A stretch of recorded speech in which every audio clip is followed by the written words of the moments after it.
Suns fans, you know what time it is in the PHX. Empire of the Suns. Phoenix Suns. Empire of the Suns. The Empire of the Suns podcast is brought to you by Sonic. Drive to your nearest Sonic location and don't forget to order your half-price drink or slush anytime in the Sonic app. Hello there and welcome to the Empire of the Suns podcast. My name is Kellan Olson, joined as always by Kevin Zimmerman. What's up, man? Doing well. Happy 2025 to you. I hope you're getting some rest. I know you're going to be busy here in a little bit, but yeah, same old basketball team, eh?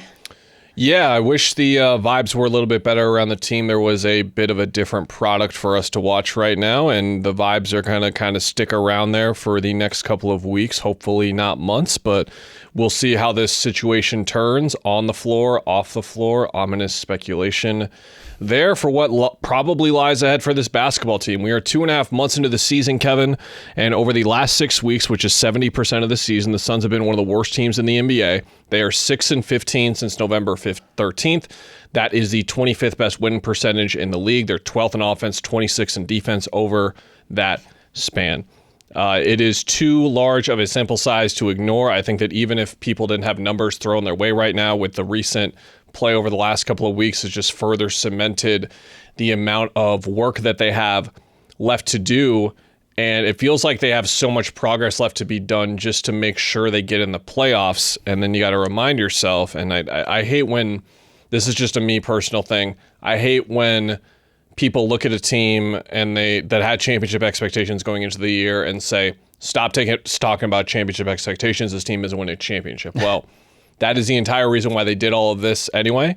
And it is further, we are going to sit here and further emphasize those stakes and the goals that they have to reach. Because a great end to this season, I'm going to be honest right now, a great end to the season would be making the second round right now. That would be a big time outcome for this year. Because again, we are 2.5 months in, 6-7 weeks, the last 7 weeks specifically, they've been terrible. So if they can make that level of progress, that would be a big gain, in my opinion. That would not be nearly enough for what they need to do. And they just have so much work to do. I think that a lot of the problems for them defensively are bleeding over into their offense, but we're starting to get to the point now where not only are there the places that they can control themselves and the parts of the floor that we'll get into that they can impact themselves, we're really starting to see the roster weaknesses flash in like a really big time unsettling way. Yeah, I mean, we can start with that, I think, with the roster. To me, it's become apparent just game by game. Like, this team isn't like Monty Williams running out the same rotation. We're sticking with these 5 bench guys or 4 bench guys in these spots. It's very much matchup oriented. This is the same as the last year too, to some degree, and also just getting a feel for new guys who haven't played a lot of basketball together. It feels a lot of the same way where you see one night and it's like, okay, their offense is shooting 57%, and the defense in that Detroit game, I think, gave up that maybe it was 57% or something defensively. So it's like, okay, well, you shot this well, but you don't play good enough defense. Then you go to another game and they actually play really good defense and the effort's there, but you're playing the guys who are known for their defense, like Ryan Dunn, and the offensive returns are clunky and not there. And so you're just playing this game where you don't have both. I think someone tweeted at me that's not a 3-and-D roster, it's a 3 or D roster, which is a good way to frame it in some ways as far as just how the pieces fit. But at the end of the day, and I think you would agree with me, it starts with their best players not functioning together. That's offense, defense, that's making a mistake pile up on another mistake. After you have a turnover, you play bad defense, you don't communicate, you let a shot go, and then you force a 3 on the other hand that's quick. Like, there's just so many, like you said, issues with this basketball team that it's not like their vibes are even that bad still. It's that they're just that way, if that makes sense. Like, I don't think they're in panic mode. You can tell me if I'm wrong about urgency and blaming others and that kind of thing right now, but there's definitely something missing as far as working together and having a defensive possession, let alone 2 in a row, right? Yeah, the consistency has really been alarming, and what was the most alarming to me is that I asked Mike Budenholzer after the loss to the Grizzlies, I'll get into here in a second, I asked him about what needs to change for this team to like play in the first half like it does in the second half, and then he went on a good point about how different games, different questions, like sometimes it's about the start of the game, sometimes you ask about the third quarter. The bottom line is like we need to play a consistent 48 minutes. Yeah. And he said that unprompted, which has been something that I've been talking about for what feels like the entire existence of my lone self. The Memphis Grizzlies were without Ja Morant, Zach Edey, Gigi Jackson, Jake LaRavia, Marcus Smart, Vince Williams, Santi Aldama, and Brandon Clark. And I went into that game thinking that the Suns were going to lose. I told multiple people that I thought they were going to lose the game beforehand. And why did I feel that way? Because Memphis plays super hard, and they play super hard in a way that actually translates to tangible things. Like, again, we've repeated this and we're going to keep repeating it. It is not for a lack of effort. Now, there are certainly little pockets of a game where they disconnect mentally, don't get me wrong. But the Suns, for the most part, have league average effort. I'll put it that way. They have league average NBA effort. It doesn't do anything for them. They're just really bad defensively. They don't garner a lot more possessions. They're not winning like the turnover battle a lot because they're forcing turnovers.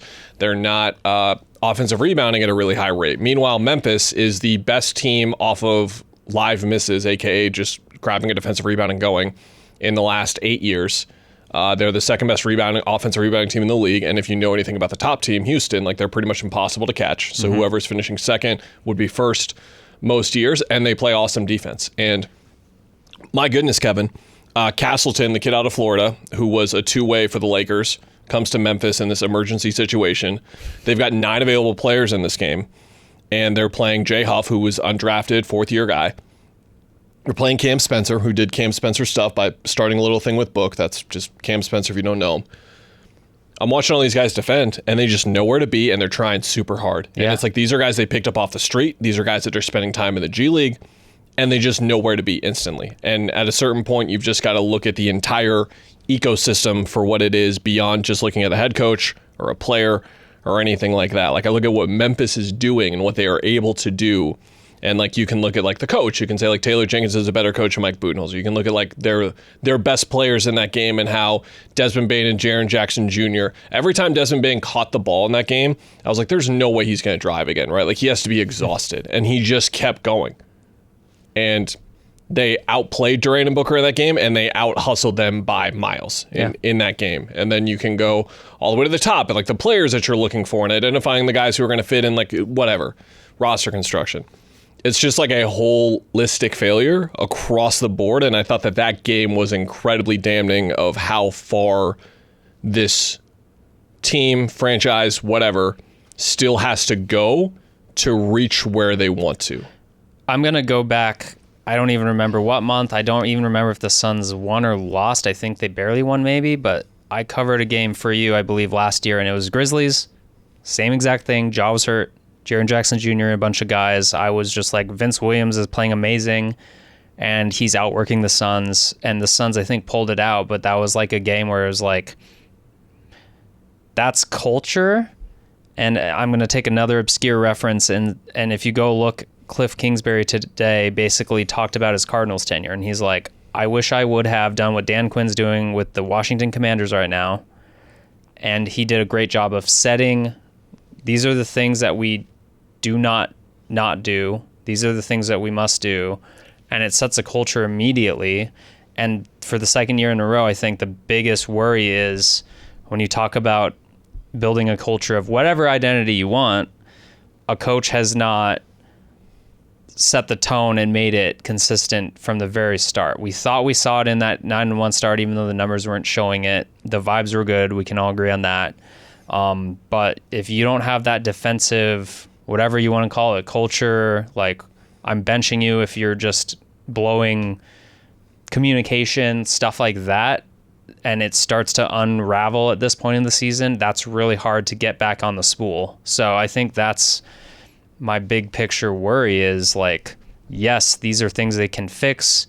You can amp up the effort a little bit, but I didn't even think the effort was necessarily, to your point, that bad in the Grizzlies game. Like they were trying to some degree. They were just getting outworked still.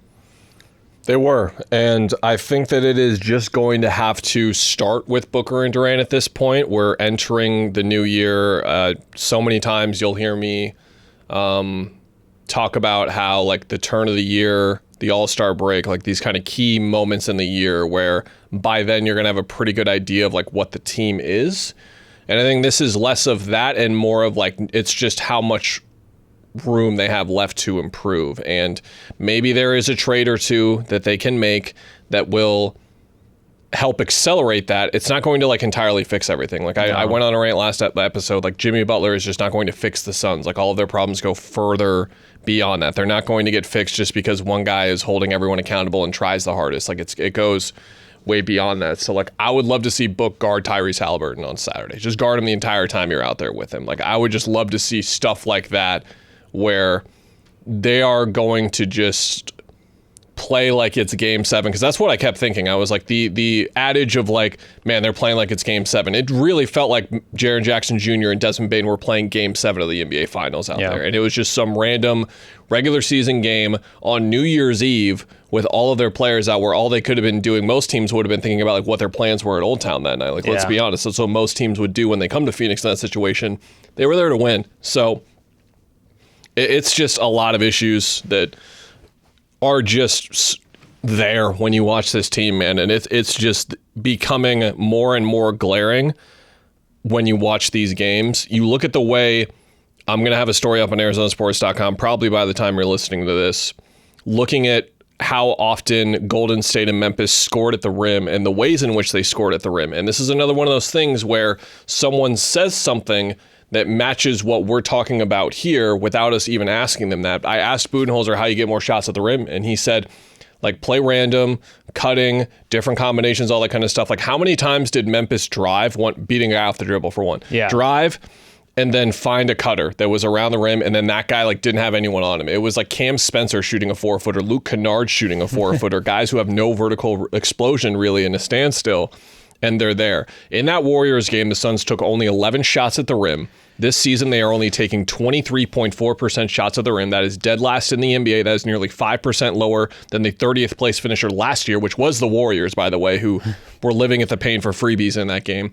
And that is on pace for the lowest rim rate since 2007, 2008. Whoa. So it's been over 15 years since a team has taken that few of shots at the rim. And it was fine 3 or 4 years ago when the Suns were doing this because they were incredible in the mid-range and they played defense. And what did we talk about with that team all the time? We're like, you are not going to outwork this team. Mm-hmm. It's just not going to happen. You need like that backbone in order to do these kinds of things. And they don't have that backbone. It is crazy, Kevin, watching.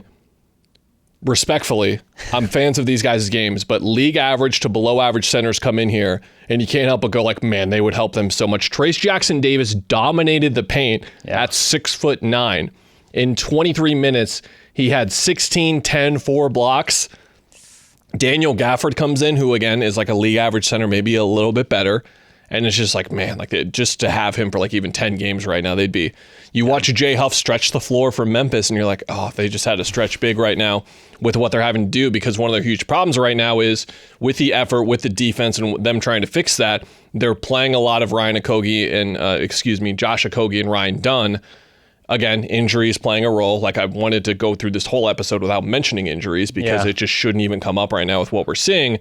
But that does factor into why those guys are playing, but also with what sort of they need. And the desperation reached such a point that in like the late first half, Damian Lee was checking in, who just hasn't played all year. But it was just like, we need some spacing out there because of how teams are really tunneling in when Okogie and Dunn are sharing the floor with the center who is not stretching the floor and not providing a lob threat around the rim. It's multiplying their turnovers in a way that they can't afford right now. So now their offense is starting to really drop off, and their defense has already just been so bad. So they're in these next couple of weeks. Like I said it a week ago, like there's going to be an interesting 6 weeks, and for me especially in these next 3 weeks, because they've got a dozen games left of this 24-game slate that we highlighted a while ago. I think it was a couple of games ahead of that. But they lost to New Orleans, who is 2-26 since starting 3-3. They are 2-26, and one of those wins they beat the Suns. since that loss, including that loss, they're 3-9. They lost to Miami, shorthanded. They lost to Orlando, who didn't have anyone. Yeah. They lost to Indiana, who has not been good. They've lost to Detroit, who has not been good. They lost to Denver, who, fine, but they lost by 27. Yeah. Lost to Dallas without Luka. Lost to Golden State, who was with them in like the mid-off. That was basically a mid-off game. We were watching two mid-offs simultaneously. And then Memphis, who was without everyone. So they go 3-9 across that stretch. They beat Utah and Portland. Yeah. Yippee. And then they beat Denver, which was their best win they have their own problems, but I think it's their best win in 2 months. Probably. So coming up, you've got Indiana, mid. Philly, mid. Charlotte, awful. Atlanta, they're fine. Utah, awful. Charlotte, awful. Atlanta, mid. Washington, terrible. Yeah. Detroit, mid. Cleveland, awesome. Brooklyn, not really that good anymore because they've traded a lot of people. I think energy-wise, I like some of the things they're doing, yada, yada. I like Jody Fernandez, whatever. And then Washington, terrible. Yeah. So these dozen games, coincidentally, it's about 10 days before the trade deadline when those games end. Okay. So We'll let's see where they're at. We'll know. We'll know where they're at. And right now, Clean the Glass projects them to finish 12th in the West right now. Yeah. And to reiterate, I think we've talked about it plenty on this podcast. The roster problems exist, but we don't necessarily dislike, especially the role players, right? Like, or even the stars. Like, we think they're all good players, but they just do not fit together. Like you were talking about the Ryan Dunn and Okogie fits and not enough spacing. And then when you do really account for no gravity, like at the rim, then your 3-point, we're going to take a lot of threes, space the court, this is going to be a new us, does not matter because they can just rotate freely. Yeah, they'll run at you. They're going to expect you to drive and kick.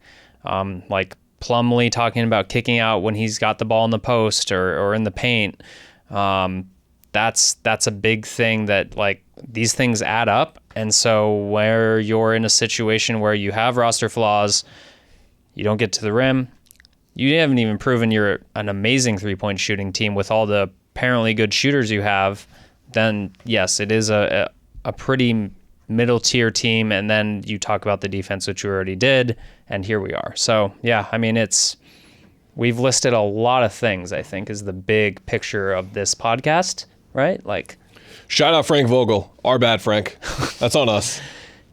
My bad. I'm not saying they shouldn't have fired him. Yeah. I'm not saying that it would be magically better with him here, but I think he was 1A for us in terms of the problems that were going there, like 1B and 1C being like the other top players on the team and stuff, and like roster flaws and not having enough depth and all that kind of stuff. But he was at the top of the list. Yeah. You look at what he was able to achieve with this team, especially defensively last year, and you look at the way they're turning defensively.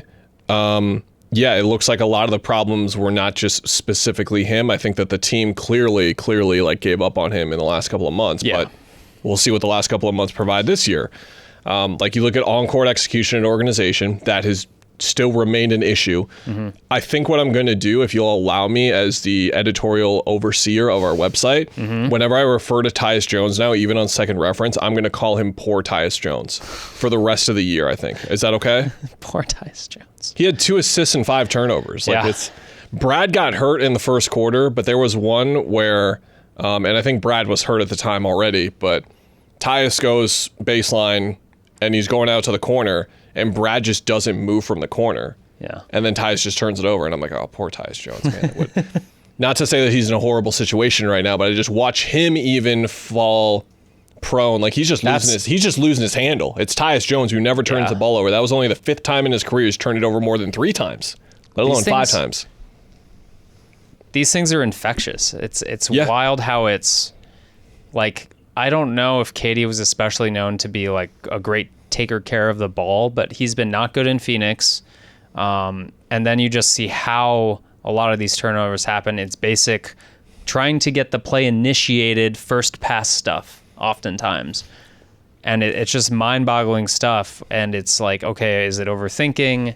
Is it not knowing how the other person likes to operate just because we haven't had time together? But at some point, like, the whole season is about continuity. And they're showing no signs of continuity, and that's the biggest problem. And the last 5 minutes of the Warriors game was a mirror image of crunch time last year. And it's like, why does he not have the ball right now? I don't think he should be bringing it up all the time. I think people are getting kind of crazy here. Like those Durant, Beal, Booker still need to be on the ball the most, and it has to be a big drop-off to Tyus. But there are certain moments where he should be on the ball. And then I believe if I read the quotes correctly, like he was saying, like, I want to be on the ball and like orchestrating and like kind of like getting us in the right stuff and everything. But yeah, especially that Warriors crunch time, it was like, oh my gosh, like just run a set. Like, like just, it's clear you guys need some movement. You're just letting the Warriors sit there. Like you're letting them get off so easy right now. And it was just kind of that same stuff. So again, shout out Frank, our bad. I hope that he is. What is he? I'm what sure is his that title now? I'm sure like knowing him and like the basketball junkie that he is, like he feels bad for the most part for like the guys and like the coaches and all the people in the organization. But I hope he's able to like take some solace in that. And again, my bad. The job's not easy. I mean, that's kind of what we've kind of come down to is like you've had two coaches who have done things before with different situations. There's dozens of people listening, by the way, who are like, actually, I know how to fix the Phoenix Suns. Kevin, relax. Yeah. And it's like, this is not an easy job. This is not an easy roster and situation to come into, especially with that, again, the big three for whatever they are individually, which are good basketball players. The fit is hard because, again, you got to have the perfect team around them, and they're still searching for that and the perfect coach and the perfect way to connect with people. I don't know. Cats talk before we go. Sure. So Krivas, huh? Henry Visar. Well, he's stock hurt. Is rising quickly. He's hurt right now, so I don't want to like do too much. But he's done for the season. We discussed. Oh, is that the deal? Did I just miss that? Was I just not on Twitter? Yeah, I missed it, and then I saw it. Apparently, well, it's like a very vague. I can't speak too much because HIPAA, but his foot is acting up again. But yes, Henry Visar is going to play more. Caleb back, 33-7-7. Great to see him kind of like put it together. Now TCU, one of the worst teams in the conference, and that was before they lost Frankie Collins and another key player to injury for at least that game. And there were a couple too many times where TCU was getting back in that game and just being physical, and I was like, oh boy.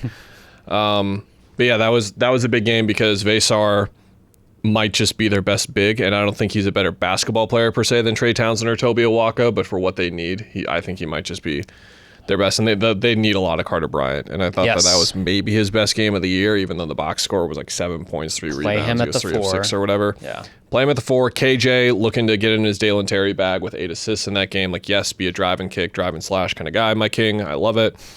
That was a game they were able to win, even though Jaden Bradley kind of wasn't around, and like they just can't afford that with what they're doing.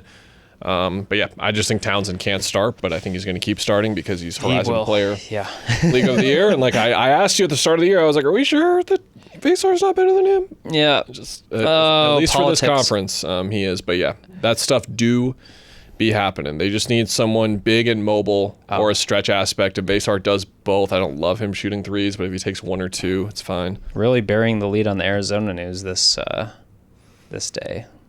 I feel good about it, man. The big recruit, did you hear? Bryce James, baby. We have received the James Gang endorsement.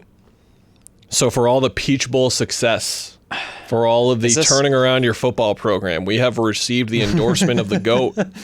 And I think to be clear, like under semi-understanding how LeBron is through the lens we get, it seems like he just like lets his, like he didn't play a role in that decision. Like it seemed like close to home though. Like yeah, it was far flight. I think it was Shear who reported it first, and he kind of said basically all the Pac-12 schools is kind of where they were looking around, so keeping close to home. But part of the quote from him, I believe, was like developmental. Yeah, and that's where you look at the resume of like Mathurin, Koloko, Ballo, other guys, and just how they get better under Lloyd. Which I'm with you. I'm like, I don't know. But 3-star, 4-star, whatever he's called, exactly like he can play there for 3 or 4 years. And if he stays, hopefully, which is like the thing with NIL and transfer portal, we'll see.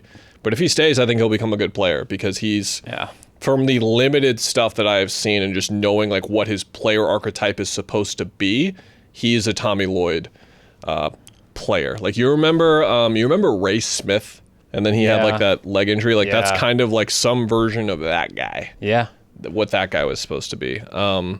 But yeah, and then the big thing here, of course, and this happens all the time, is like someone like maybe who wouldn't have been recruited on their own or committed on their own, but they're super tight with like a couple of key guys in their class. And there's Gill's kid. Yeah. If you get LeBron's kid and Gill's kid. That'd be tight. Very different fathers, by the way. I don't know if you've seen either of their podcast work, for example. Mm-hmm. Their basketball work. Yeah. Their outside the court work.